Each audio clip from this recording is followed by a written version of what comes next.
Good morning, friends. Section 1, Hierarchy of Separation Axiom. Here we have two definitions and two propositions. Okay.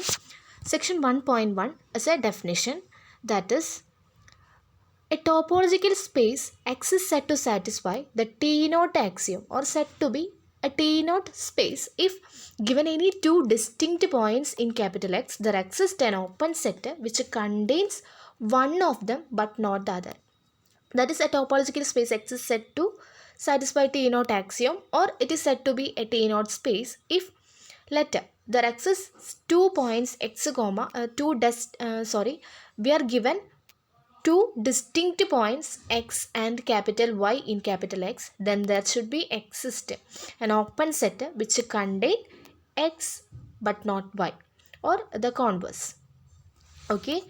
The examples are all the metric spaces are T0 spaces, and there is another example, that is, let tau be the topology on capital R whose members are phi comma capital R. That is, we are taking a topology tau on capital R and whose members are phi comma capital R, and all the sets of the form open set A comma infinity for A belong to capital R are T0 spaces. That is, for X comma Y belong to capital R with X less than Y, then there exists an open set containing Y but not X.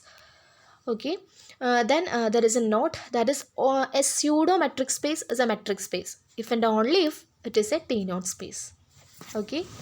Then next we have the definition 1.2, that is, a space X is said to be T1 axiom or said to be a T1 space if for every two distinct points X and Y in capital X there exists an open set containing X but not Y, and also another open set containing Y but not X. Okay, it is clear that every T1 space is also T0, and space R comma tau above shows that the converse holds. That is, every T1 space is also T0, but every T0 space is not T1, and all the metric spaces are T1. Then T1 axiom is strictly stronger than T0. It's a note. Then we have the proposition 1.3. That is, we have four equivalent conditions. First one, the space X is a tau1 space. Then second one is, for any small x belong to capital X, the singleton set small x is closed. Okay. Then third one, every finite subset of capital X is closed. Then fourth one, the topology tau is stronger than the cofinite topology on capital X. Okay. To prove this, it is enough to show that the equivalence of 1 and 2. Okay, the rest of follow from the properties of closed sets and the definition of the cofinite topology. Okay, to first, so we have to prove that the equivalence of 1 and 2. For that, first we assume 1 holds. Okay, that is, we have to show that the singleton X is closed. To prove that the singleton X is closed, it is enough to show that the capital X minus singleton set, the complement of the singleton set is open. Okay, for that, first we consider let small x belong to capital X. Okay, that is, we take a point small x from capital X, and we claim that the neighborhood which exclude the small x is a neighborhood of each of its points. That is, we are considering a neighborhood x minus singleton x of each of its points. For let y belong to x minus singleton x. Okay, then small x comma y, it is clear that x and y belong to capital X. That is, these are two distinct points of capital X, and y belong to the neighborhood which exclude the small x. Okay, and so and we have holes, we have one holes. Okay, the condition one holes, that is, it is X is a tau1 space. Okay, so by tau1 axiom, by the tau1 axiom, there exists an open set V such that Y belong to V and X does not belong to V. Okay. So it is clear that V is a subset of this neighborhood X minus small x, singleton X.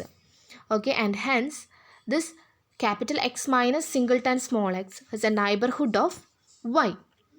Okay, then capital X minus small x is open, and it is the singleton X is a closed set in capital X.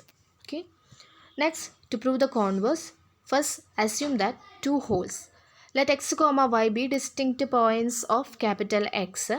Then capital X minus singleton y is an open set which contain x but not y. Thus the tau1 axiom holds in capital X, hence the proof. Okay, it is direct, and there is a proposition 1.4, that is, suppose Y is an accumulation point of a subset capital A of a tau1 space X, that is, X is a tau1 space, and we have a subset capital A of capital X, and Y is an accumulation point of this capital A. Okay, then every neighborhood of Y contains infinitely many points of capital E. Okay, Y is an accumulation point of a subset capital A of this X, and then Y contain infinitely many points of capital A. To prove this, okay, it is enough to show that capital F is infinite, where F equal to A intersection N minus singleton Y. That is, F is the first we are considering, let capital N be neighborhood of Y. That is, first we are considering a point Y, that is an accumulation point, and the neighborhood capital N of this Y. Okay, then let some capital F equal to A intersection N minus singleton Y.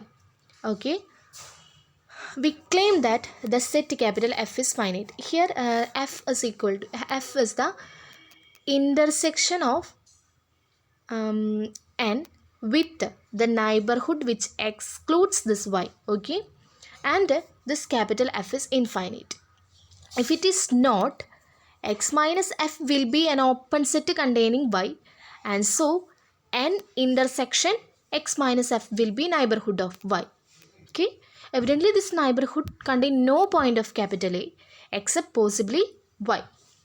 It is the contradiction that it is it is contradict to the it is the contradiction for Y is an that is, we have Y is an accumulation point, but our assumption will contradict this sentence. So Y is so F is an infinite set. Okay, that is, every neighborhood of Y contain infinitely many points of capital A.